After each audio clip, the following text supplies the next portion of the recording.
د ژر انزال کېدلو لپاره بهترین علاج. که چیرې زر انزالېږئ او ورمخکې انزال ناروغۍ ولرئ او د 1 دقیقه په کم وخت کې انزال ته رسیږئ، په دې ویډیو کې به زه څو طریقې تاسو ته وښیم. د دې طریقو په اساس کولی شئ دا ستونزه حل کړئ. څېړنې ښایي که چیرې د 1 دقیقه په کم وخت کې انزال یا په عامه اصطلاح خلاص شو، ستونزه لري، کنې دغسې نه ده. یوه وړه غوندې یادونه کوو، که تر اوسه مو زموږ د یوټیوب چینل نوی سبسکرایب د ویډیو لاندې سور د سبسکرایب نشان ووهئ، بیا په بیل بټن باندې کلیک وکړئ، بیا په آل باندې کلیک وکړئ تر څو زموږ هره ویډیو تر ټولو اول تاسو ته در ورسیږي.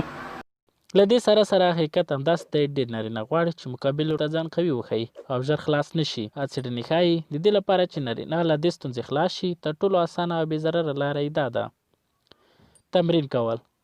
ډېره طبیعي ده چې انزال کنټرولونکو عضلو د قوي کېدو لپاره تمرین د دې باعث شي چې ژر انزال کنټرول کړي.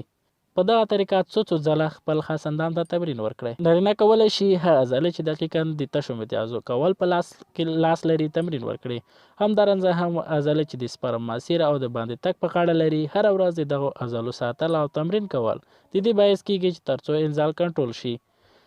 دوهم، د ادرار کولو په مهال څو ځلې متیازې بندې او بیرته دوام ورکړئ. دا کار باید په لاس سره ونه شي، بلکې د اعصابو له لارې ادرار بند او بیرته دوام ورکړل شي. دوی وایي که څو ځلې ادرار د 4 یا 5 ثانیو لپاره ودرول شي، نو د مثانې او د ادرارو کنټرول عضلې غښتلې کېږي.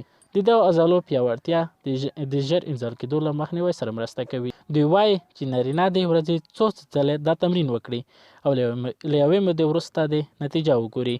دا ویډیو مې تاسو لپاره جوړه کړه، په دې هیله خوښه شوې وي. که چیرې مو خوښه وي، خامخا ویډیو در سره شیر کړئ.